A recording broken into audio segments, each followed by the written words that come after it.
किसके साथ होगा? तो जो अल्लाह ने लिख दिया है उसी के साथ होगा। अगर हर लड़की के साथ हमारा निकाह जिसको देखा हो जाता, तो ये जो रिश्ते आके जो वापस जाते हैं ना, कई कई साल तक चलता रहता है। आ रहे जा रहे, आ रहे जा रहे। क्यों? लोग परेशान होते हैं, अरे सैयद साहब इतनी जगह जाते हैं, पसंद ही नहीं आता। मैं कहता हूं जा लिखा तू वहां पहुंच ही नहीं रहा है। जहां अल्लाह ने लिखा है तू वहां पहुंच ही नहीं रहा है। जहां अल्लाह ने लिखा है जिस दिन वहां पहुंच जाएगा और वो वक्त आ जाएगा, तो फिर चट मंगनी पट बिया वाला मसला भी हो जाएगा। लेकिन जब अल्लाह ने जहां लिखा है तू वहां पहुंचता ही नहीं है, तो अभी इंतजार कर। ये अल्लाह की तरफ के फैसले होते हैं, अल्लाह की तरफ के। तो रिश्ते आए जाए तो बहुत ज्यादा वो दिमाग पे टेंशन मत लिया करो। अल्लाह ने हमारी तकदीर में लिख दिया है, लिख दिया है तो होना ही होना है। कोई बगैर जोड़े का जमीन पे नहीं आया है। और बेटियों को जल्दी रिश्ते नहीं आते तो माँ बाप खुद उसको ताना देते, कैसी है तू, मनूस है, तेरी तकदीर फूटी हुई है, तुझे अच्छे रिश्ते नहीं आते, हम परेशान है। यार उस बेटी का क्या कसूर है? अल्लाह ने जब लिखा है तभी शादी होगी। शादी वक्त से पहले नहीं होगी, मौत वक्त से पहले नहीं आएगी, रोजी वक्त से पहले नहीं मिलेगी। अल्लाह ने जब जहां लिखा है उसी वक्त होगा, जो टाइम आ जाएगा उसी वक्त होगा, वरना नहीं होगा। हमने तो ऐसी शादियां भी इस छोटी सी उम्र में देखी है। मैंने एक शादी ऐसी देखी है अपने बचपने में कि बारात तैयार होगी, बारात तैयार होगी और तैयार होने के बाद किसी मामले पर झगड़ा हो गया, झगड़ा हो गया बारात के अंदर। तो क्या हुआ, लड़के वालों ने अपनी अना बताने के लिए कहा हम बारात वापस ले जा रहे हैं। ये हुआ, हम बारात वापस ले जा रहे हैं। अब लड़की वाले नरम पड़े, यार इज्जत पे बना जाएगी, क्या होगा? उन्होंने हाथ जोड़े, पैर पकड़े, खुदा के लिए ऐसा मत करो, गरीब की इज्जत से मत खेलो, चलो जो हुआ माफी मांगते, लेकिन मजरा नहीं, हम तो जाएंगे। बहुत मनाया, लोगों ने मनाया, बड़ों ने मनाया, नहीं माने। और वो बारात वापस हुई। बारात वापस हुई। लड़की के माँ बाप की तो मौत से बदतर उस वक्त की कैफियत हो गई थी कि वो क्या करें। लेकिन खुदा की शान देखी, अब वहां पे सब रिश्तेदार रो धो रहे हैं कि अब मेहमान आ रहे हैं कि क्या जवाब देंगे इनको। खाना तैयार है, शरबत तैयार है, जहेज तैयार है, क्या करेंगे? ऐसे में एक लड़का अपनी माँ और अपने बाप के साथ शादी में शिरकत के लिए आया था। और वो बहुत मालदार घराने के थे। वो जो बारात आई थी उससे बहुत मालदार घराने के वो लोग थे। जब उनको रोता धोता देखा तो उस लड़के ने अपने माँ बाप से कहा यहाँ इनकी इज्जत बचाना हमारे लिए जरूरी है। क्या ऐसा नहीं हो सकता कि जो सेहरा उस लड़के ने पहना था वही सेहरा मैं पहन लूं? माँ बाप ने कहा कि ये तो बहुत अच्छी बात होगी, चलो अच्छा करते हैं। और 10 से 15 मिनट के दरमियान ये फैसला हो गया। और उसके बाद बारात का जो टाइम था ना जाने का, चूंकि उधर बारात तैयार हो रही थी, बारात का जो टाइम था उस टाइम तक, मेहमानों के आने तक ये दूल्हा सच संवर करके वहां बैठ गया था, आया था शादी में शिरकत के लिए, बन गया दूल्हा। अब लोग हैरान थे ऐसा क्यों हुआ? वो ऐसा इसलिए हुआ कि उसकी किस्मत में नहीं लिखा था, तो ये बहाने से कैंसिल तो नहीं था, ये तो इसकी बीवी बनने वाली थी ना। एक बात मुझे बहुत प्यारी से यहां याद आ गई और उसको बयान करके बात खत्म करता हूं, मुझे मरकज जाना है। इमाम आजम के दौर में एक हादसा हो गया। देखो अल्लाह जो तकदीर में लिखता है ना वही बीवी मिलेगी, उसके सिवा नहीं मिल सकती। इसलिए जरा चक्कर में कम रहा करो कि इधर जैसे बिल्ली की नियत छिछड़े में होती है ना, इधर मुंह डाला। हंसने की बात नहीं है, हंसने की बात नहीं, इबरत हासिल करो। इधर मुंह डाला, उधर ताक, उधर झांक, ये सब बंद करो। इस्लाम का कानून नहीं है, इस्लाम इससे मना करता है। किसी के घर में झांकने से इस्लाम मना करता है। ताक झांक बंद करो। गलियों के अंदर साइकिल लेकर के घूमा तो इधर मुंह डाला, उधर देखा, कोई काम नहीं।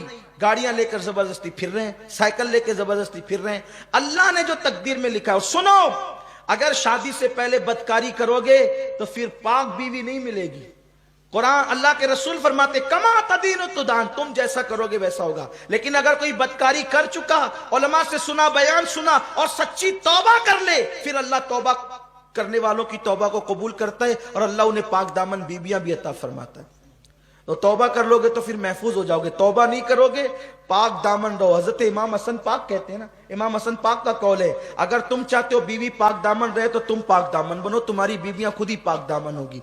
अगर चाहते हो बेटियां पाक दामन रहे तो तुम पाक दामन बनो, तुम्हारी बेटियां पाक दामन होगी। अगर चाहते हो कि बेटे पाक दामन रहे, तुम पाक दामन बनो, तुम्हारे बेटे पाक दामन होंगे। तुम्हारी नस्लें पाक दामन होगी इंशाअल्लाह अगर तुम पाक दामन रहोगे तो। तो जो तकदीर में लिखा है वही मिलने वाला है, उससे ज्यादा नहीं, उससे कम नहीं। इमाम आजम अबू हनीफा रहमतुल्लाह ताला अलैह के दौर में ऐसा हुआ कि दो भाइयों की एक साथ शादी हुई, दो भाइयों की एक साथ शादी हुई, और इत्तेफाक से दो बहनें भी वो थी, इधर दो भाई इधर, ऐसा होता है ना, दो भाई दो बहन हो गई। अब वो दोनों बहनें आई इधर से और ये दो भाई, शादी हो गई। तो इत्तेफाक ऐसा हुआ जब हुजरे में पहुंचाने की बात आई तो औरतों की गड़बड़ी की वजह से और दुल्हनें तब्दील हो गई, दुल्हनें तब्दील हो गई। यानी इस भाई का जिससे निकाह हुआ था उसकी बीवी इसके साथ चली गई, और इसका जिससे निकाह हुआ था उसकी बीवी इधर चली गई। जब अब रात तो गुजर गई, सुबह हुई, तो सुबह होने के बाद ये बात खुल गई कि भाई वो जो औरतों की कोताही की वजह से दुल्हन तब्दील हो गई, इसकी इसके साथ चली गई, इसके इसके साथ चली गई। इत्तेफाक से उस वलीमा में इमाम आजम भी मौजूद थे, इमाम सुफियान सौरी मौजूद थे, इमाम आमश मौजूद थे, इमाम हम्माद, यानी बड़े बड़े उस दौर के अकाब, यानी कितने बड़े घर में शादी रही होगी वो कि इमाम आजम जैसे लोग उस वलीमे में शरीक हुए होंगे। ऐसा होता है ना कि भाई हाफिज गुफरान साहब जिस शादी में आए तो माशाल्लाह मुअज़्ज़ज़ लोगों की शादी है, हाफिज मकसूद साहब आए तो इज्जतदार लोगों की शादी है। तो ऐसा होता है, मेहमान देख के अंदाजा होता है कि कैसे लोग हैं। अब इमाम आजम जिसकी शादी में जाए वो वाकई इमाम आजम अबू हनीफा, तो वो लोग सब बैठे थे, वो औरतों से बात बाहर आई कि औरतें आपस में कानाफूसी करने लगी कि दुल्हन चेंज हो गई, दुल्हन चेंज हो गई। अब औरतों को बात पता चले तो वो छुपना कब थी, तो सब, अब हर दौर की औरत तो औरत ही होती है, और हर शहर की औरत ही होती है। खूब चीख पुकार होने लगी, अब क्या होगा, अब क्या होगा। मर्दों ने इमाम सुफियान सौरी से और दिगर इम्मा से कहा कि ये जो औरतें तब्दील हो गई कि क्या करें। वो कहा कि तब्दील हो गई तो क्या करें, इसकी इसके साथ कर दो, इसकी इसके साथ कर दो, भाई जो जिसके साथ थी उसके साथ कर दो, क्योंकि ये गलती से वह जानबूझ कर तो हुआ नहीं। अब भाई फतवा देना ही बहुत अहम नहीं होता है, फतवे को देते वक्त ये भी तो सामने रखना होता है कि इस फतवे का असर क्या होगा। असल बात ये है क्या, चलो ठीक है, जो जिसकी बीवी थी उसके पास पहुंचा दो, गलती से हो गया तो क्या करेंगे। भाई दो बहनें हैं, दो भाई है, एक घर में रहते हैं, अब इसने इसके साथ रात गुजारी, इसने इसके साथ रात गुजारी, अब इसको फिर इसके पास भेजे, इसको इसके पास भेजे, तो ये जिंदगी भर एक दूसरे से नजरें मिला सकेंगे, दोनों भाई एक दूसरे को देख सकेंगे, क्योंकि ये तो इसकी बीवी के साथ गुजार चुका है रात, वो उसकी बीवी के साथ रात गुजार चुका है। तो घर वालों को थोड़ा सा तरह कि भाई चलो ठीक है, जो बीवी जिसकी उसकी उसके पास रहेगी, लेकिन ये रात कहीं और गुजार चुकी है, और वो सारी जिंदगी नजर उठा के एक दूसरे को देख सकेंगे, क्या करेंगे। लेकिन उस महफिल में खुशनसीबी उनकी ये थी कि हमारा इमाम इमामुल अइम्मा सिराजुल उम्मा काशिफुल गुम्मा नौमान बिन साबित, जिस पर फिक्र को नाज है, जिस पे इस्लाम को नाज है, जिस पर मुस्तफ़ा जाने रहमत को नाज है, वो इमाम आजम अबू हनीफा फरमाते हैं ये फतवा तो अपनी जगह है कि हर औरत अपनी शौहर के पास चली जाए, लेकिन कुछ समाज का भी तो मामला है, कुछ घरेलू भी तो मामलात है। एक काम करो, दोनों दूल्हे को मेरे पास बुलाओ।